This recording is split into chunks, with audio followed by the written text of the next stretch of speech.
sa iyong apoy. Bakit ba laging hinahayaan? Nandyan ka na naman, ba't di ko maiwasan tumingin sa iyong liwanag?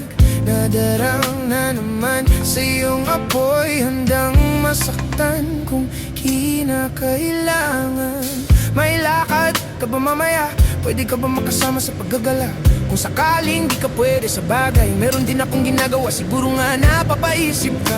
Ba't ako nangangamusta? Ilang araw ka nang naroon sa panaginip ko, nag-aalala lang ako pa saan ka mapunta. Pero mukhang ayos ka naman kahit di na kita abalahin pa. Ilang ama namin pa ba ang dapat para patago kang mag-alala sa'kin? Habang pinapantasya lamang nila ay maskara mo sa gabi at pitaka mo sa umaga. Yung ikaw sa likod ng kolore